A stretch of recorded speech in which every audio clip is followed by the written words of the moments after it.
Hello, YouTube. I'm not dead. I haven't posted in a while because I just wasn't really feeling YouTube. But I'm back and I think I'm going to start making more stuff. I'm going to start with a new gear rundown video and basically how everything works. So we're going to start here at the desk. This is what it looks like now.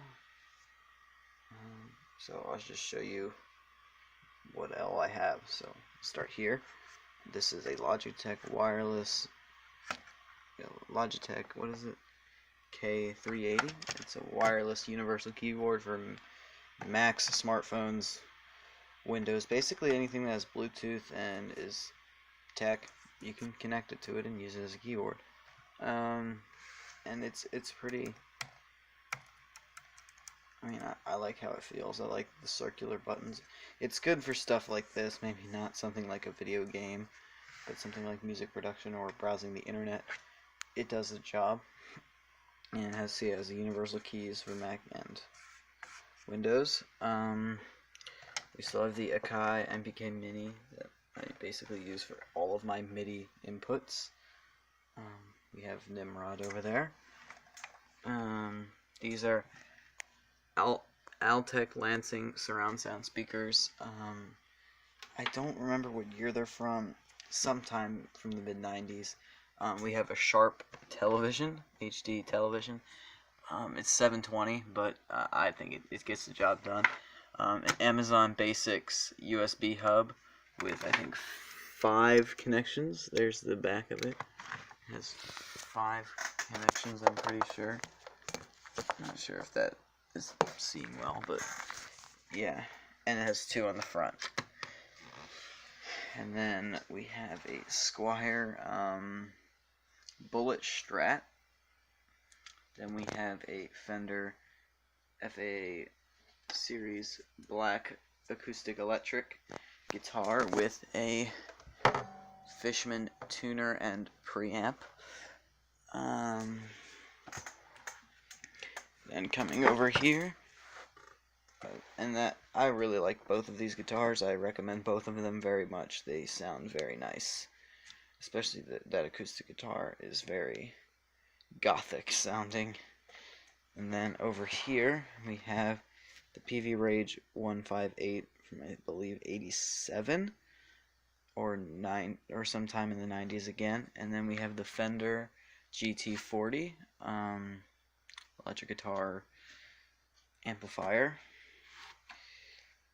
And then a Skull Candy wire here is connecting it with a dongle, so I use this as the speaker and this is the preamp. This amp, if you have a pretty bad guitar, like a beginner guitar that is not very good, this amp will probably transform it into something completely different sounding and amazing.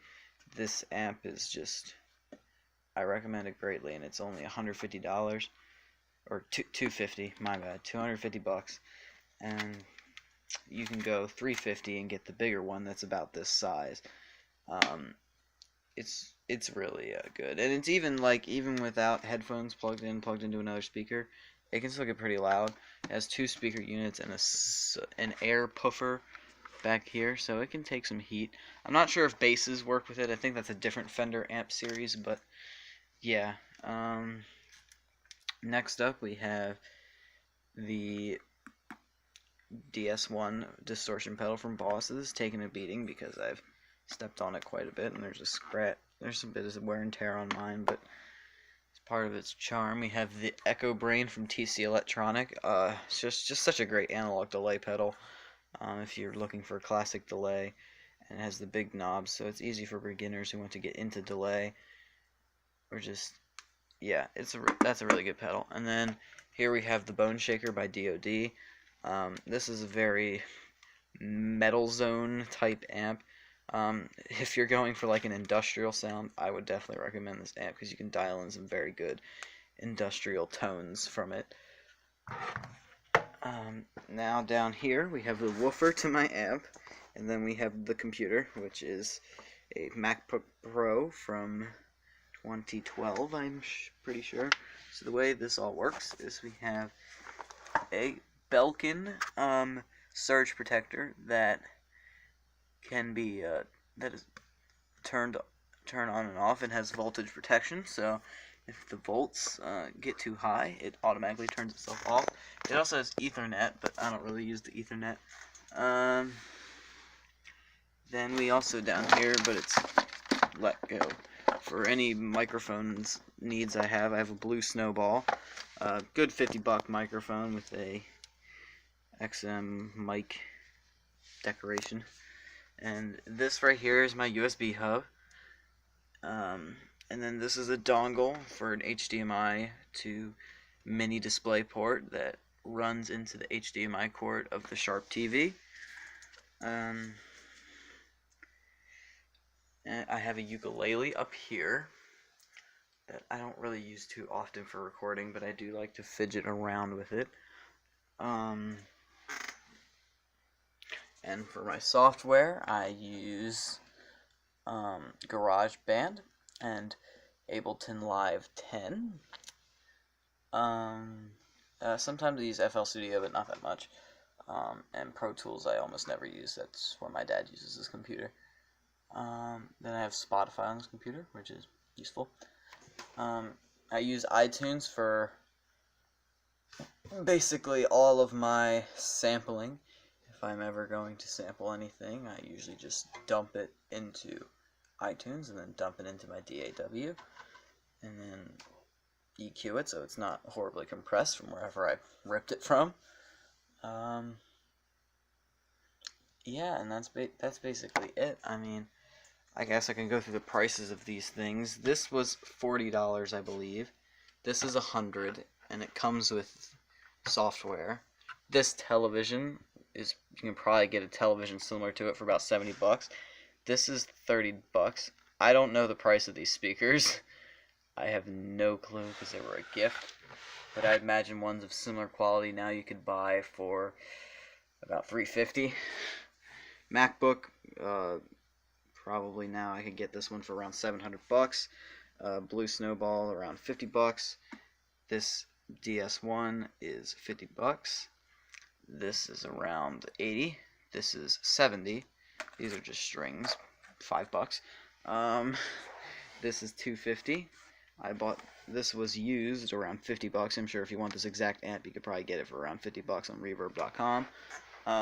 This guitar was $179, as well as that guitar was $189.